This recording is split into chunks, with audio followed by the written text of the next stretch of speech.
Hello, and welcome back to my podcast channel. My name is Thomas Martellone, and I'm the owner of Thomas Martellone Genealogy Research. In today's podcast episode, I'll be sharing my story about a culmination of my genealogy research and a journey that has come full circle.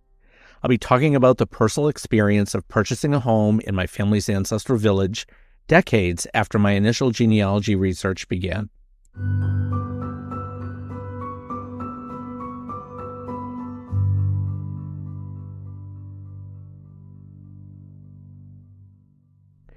For many of us, genealogy is more than just a hobby.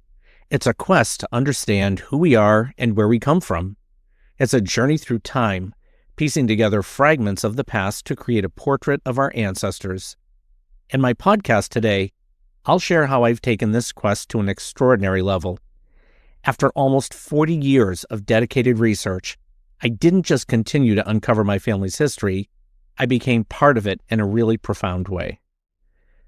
Imagine spending years tracing your family's roots back to a small village in another country. You learn about their lives, the challenges they faced, and the world they inhabited. You discover the very soil your great-grandparents walked on, the house they lived in, and the community that shaped them. And then imagine having the opportunity to actually purchase a home in that village, a place that holds such deep and personal significance. That's exactly what happened to me. After almost 4 decades of genealogical research, a unique set of circumstances has not only led me to become the owner of a property in my family's ancestral village, it led me to buy back my great-grandfather's house. This isn't just a story about buying a house.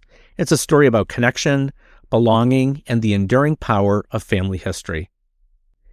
In today's episode, we'll explore the following: the initial spark, the discoveries, connecting with the village, how the opportunity arose, the process, the emotional impact, also advice and insights.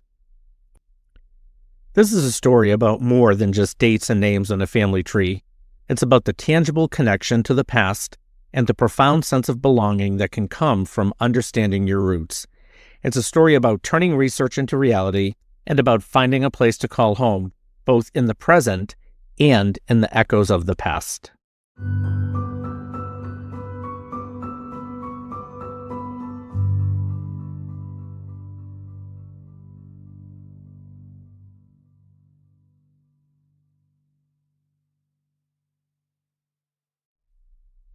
And looking back at those early days, you're probably wondering what it was like to research and what sparked my interest. I first became introduced to genealogy research when I was about 14 years old.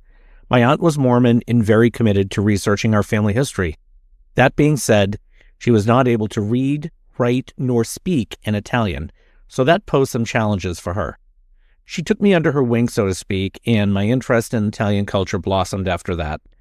My Italian roots extend on both sides of my family.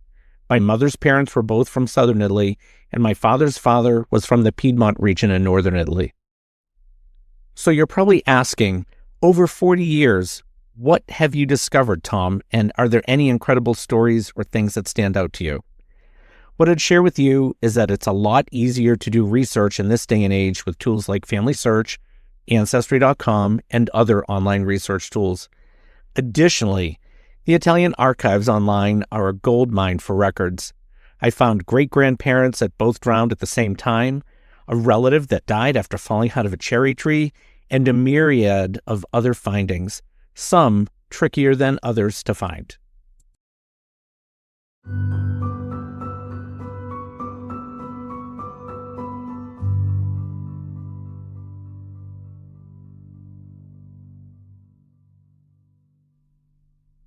At this point in time, you're probably asking yourself how I began to connect with the village.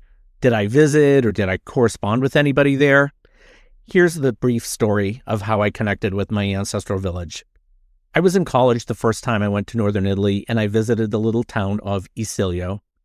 I had researched and called around and finally found the town. I was lucky that I spoke to the mayor of Isilio, who could understand my poor Italian at the time, and then he connected me with an English speaker in town who connected me with a cousin. I then went to Italy for 2 weeks, and I went to my family's hometown of Asilio the day after I arrived. I was in love with that town the very first time I arrived, and I've been drawn to it ever since.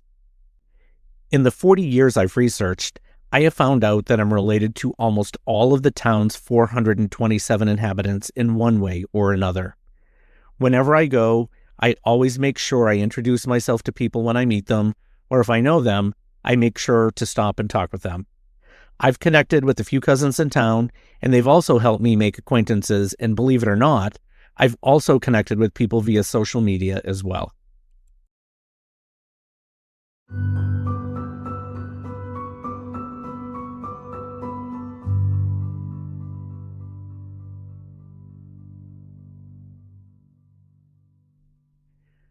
Now for the big question.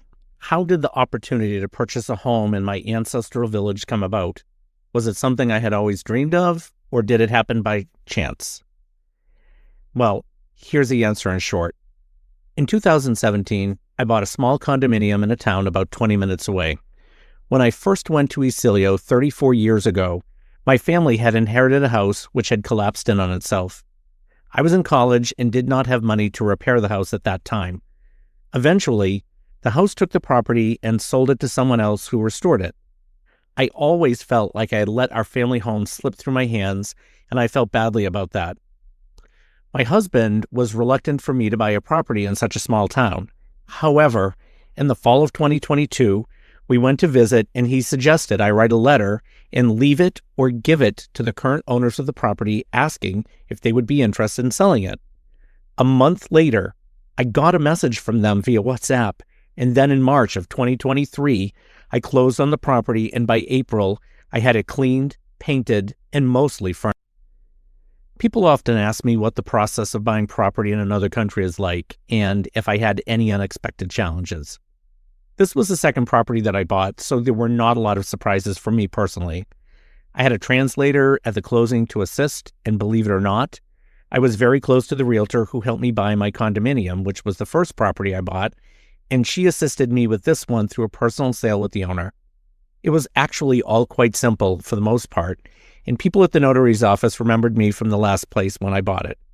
You cannot get a mortgage in Italy unless you live there, and you cannot make a mortgage in the U.S. on a foreign property. I ended up taking a personal loan for the amount of the mortgage, notary, and the furniture. I made sure with this purchase to account for the difference in conversion from euros to dollars, which I did not do when I bought my first property.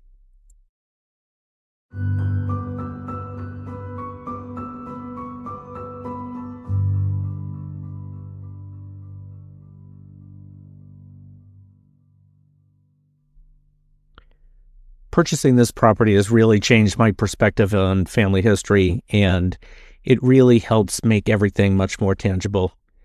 My aunt had told me stories which were shared by my grandfather about how they lived in the center of town in the winter months, and then how they lived in the hills in the summer. I've carried those stories with me for years. The fact that I can live and stay in the same house as my family is just amazing, and I literally feel like I need to pinch myself every time I'm at the house. It's been 2 years this April, and I feel like I've made up for losing the property in the first place. Being part of the town that my family has lived in for hundreds of years keeps me driven to keep researching, helping others research, and stay connected to my Northern Italian heritage. My advice for people who have dreams of connecting with their ancestral hometown or purchasing property would be the following. If you have the chance to purchase a family home, one of the first things I'd recommend is that you visit the town or community several times.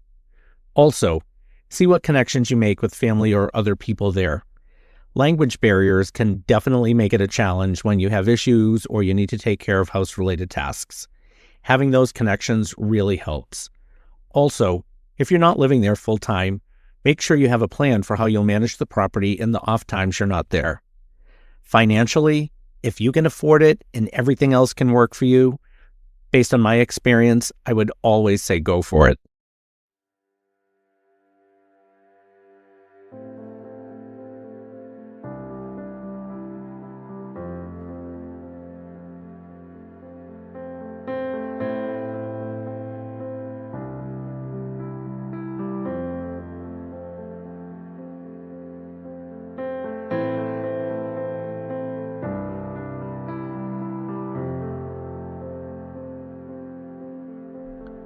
Thank you for listening to my podcast today about my genealogy journey in purchasing my family's ancestral home. I hope my story is inspirational and a powerful reminder of the enduring connection we have to our past and the incredible ways that genealogy can enrich our lives. It's a testament to the fact that sometimes our research can lead us to places that we never, ever imagined. To my listeners, if you've ever felt a pull to explore your family history, take that first step. You never know where the journey may lead you.